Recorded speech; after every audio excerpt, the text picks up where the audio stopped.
This is the first lecture video for section 4.3 on the linear independence of vectors.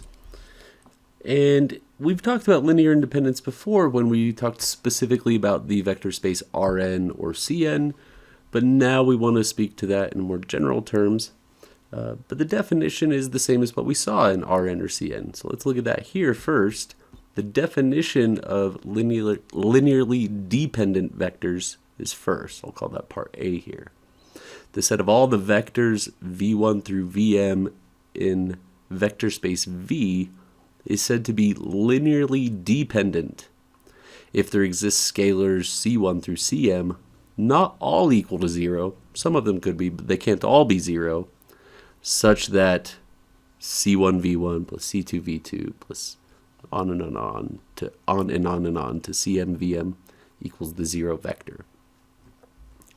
Right, so trivially, sure, if all of these scalars were 0, this would be true. That's why we're going to say, okay, not all of them can be 0. Do we get a linear combination of these vectors? I would call that a non-trivial linear combination of these vectors, v1 through vm, that equals the 0 vector. If there is a non-trivial combination of these guys that equals the 0 vector, these guys are dependent. The next part of this is kind of defining the flip side of this. The set of vectors v1 through vm is called linearly independent if the equation c1 v1 all the way through cm vm equals the 0 vector is satisfied only by the case where all those scalars are 0. Right. So think about it. If we're not in case A, we're in case B. If we're not in case B and we're in case A, any set of vectors will be either linearly dependent or linearly independent. And these don't turn out to be too bad of problems. Let's jump in here with a simple example to get started. Is the following set of vectors in R3 linearly independent or linearly dependent? We have seen an example like this before, but just to jog our memory, let's go through this very quickly.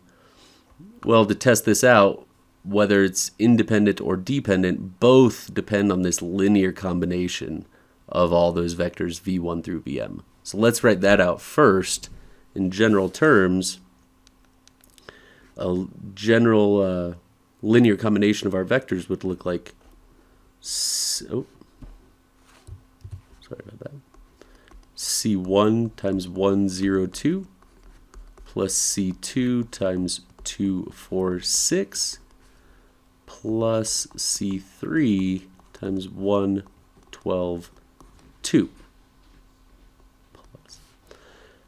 And in both parts of this definition, what we care about is how we can make that linear combination equal 0, whether it requires all the scalars to be 0 or not.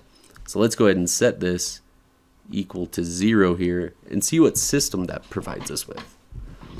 If we set out trying to solve this equation, really here, let me be clear, this is the 0 vector in R3. So we're going to equate components on left and right hand sides.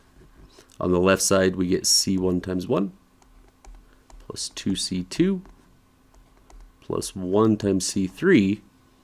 That's what the sum of all the first components gives us. That's got to equal the first component on the right, which is 0. Same procedure for the rest of these components. I'll look at the second components next. c1 times 0 gives me nothing to start. c2 times 4. c3 times 12. That's got to equal the second component on the right, which is also 0. Wrapping it up here. 2c1 6c2 plus 2c3 must equal that 0 as well in that third component. So, as with all these linear combination problems, we end up with a linear system where we're trying to solve for those c values. If the only solution to this is where all three unknowns, c1, c2, and c3, have to equal 0, well, that's this case then. We know this is a linearly independent set in that case. If there's some other solution other than just the trivial solution, right, all the scalars being 0, If there is some other alternative that will solve this, then we know these are dependent. We'll talk about how to think about what dependence means. But in terms of our equations, that's what we're getting. So let's go here and see about solving this by setting up a simple little augmented matrix.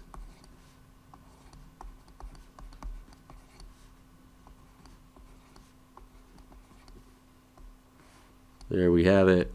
And as usual, to solve, we're going to reduce this just as far as we think we would have to in order to unpack it and easily solve. I just reduce this down all the way, and when I do, I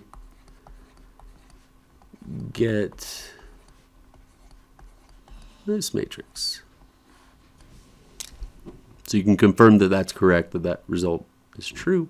This is what I get, though, and of course that implies when we unpack, C1 is 0, C2 is 0, and C3 is 0.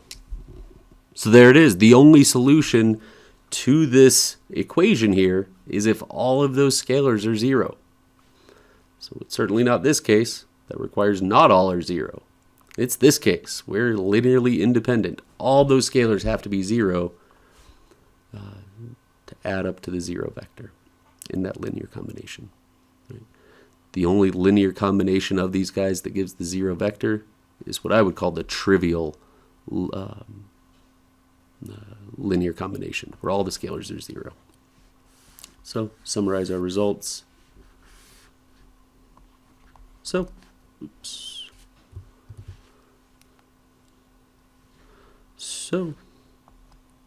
oh my goodness. Bear with me. Technical difficulties.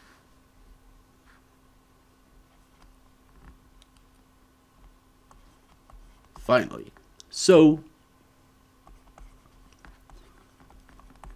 the vectors, I should say the set of vectors, let's be correct here,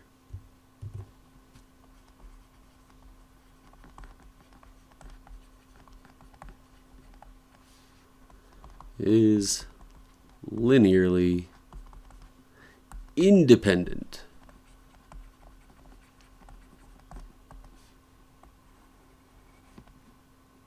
That is our answer. In the next video, we'll see a little bit more about linear independence.